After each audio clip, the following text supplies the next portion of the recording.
In the case of Ukraine, we have to think through it carefully. There is there's one way to bring the agony to an end quickly. That's negotiations and diplomacy. There's no other way. Negotiations and diplomacy always mean offering both sides something they can live with. That's the nature of diplomacy. That means, in this case, offering Putin some kind of escape hatch, some way to get out without admitting total defeat. That's diplomacy. So that's one possibility. The other possibility is to reject that. So far, we're just talking logic. Then we ask, what happens if you reject it, as the US and Britain do? Well, if you reject it, you're carrying out a grotesque experiment, gambling with the lives of Ukrainians, and in fact the world.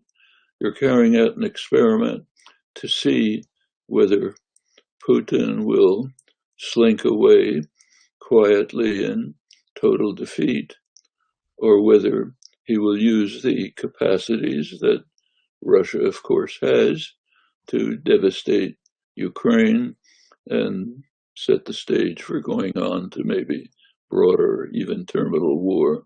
That's the experiment. And that's the experiment that the US and Britain are undertaking. The US position now is that we have to, that the goal of the war is to weaken Russia. So we have to go on with the war until it weakens Russia sufficiently. That's actually a replay of what happened with Afghanistan in the early 80s. We could go into that. But just think what it means for Ukraine.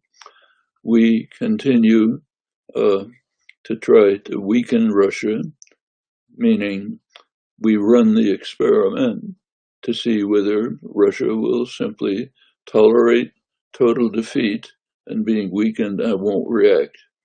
Of course, it can react easily. It can attack supply lines. It can devastate Ukraine, but who cares? Well, the Ministry of Defense a couple of days ago suggested that Ukraine could bomb inside Russia. What does that mean? What happens if you bomb inside Russia?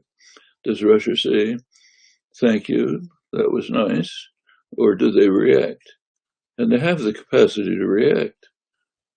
They easily have the capacity to destroy Ukraine. No one doubts that. They have the capacity to attack the supply lines leading into Ukraine, which of course will lead to a NATO response, and then we're off and running. All of this is possible, but the US-British position is, let's try.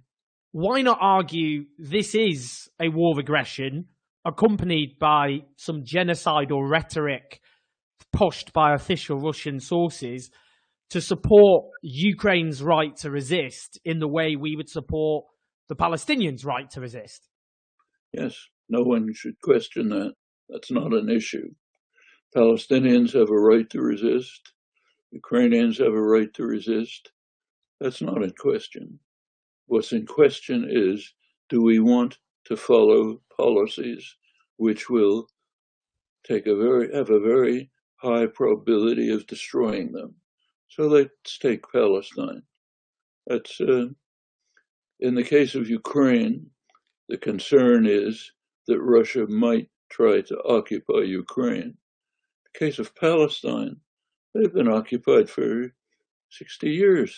Mm-hmm. In violation of Security Council resolutions.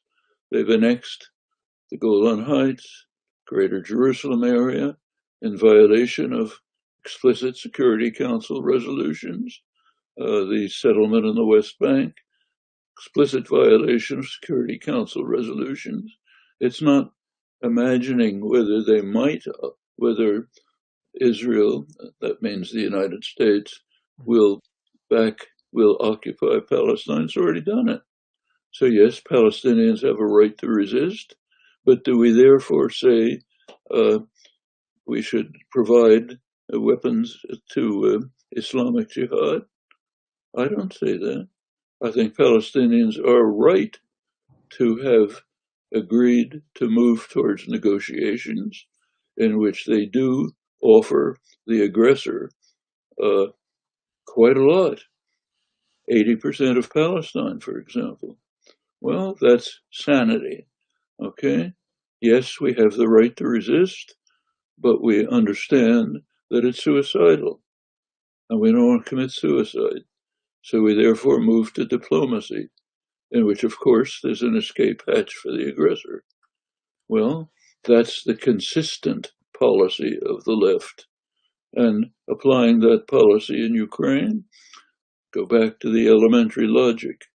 Either we move towards negotiations, which do accommodate the aggressor in some fashion, some way to save face or whatever, or else we run this grotesque experiment, which would be very much like saying, let's pour weapons to Islamic Jihad and see what happens.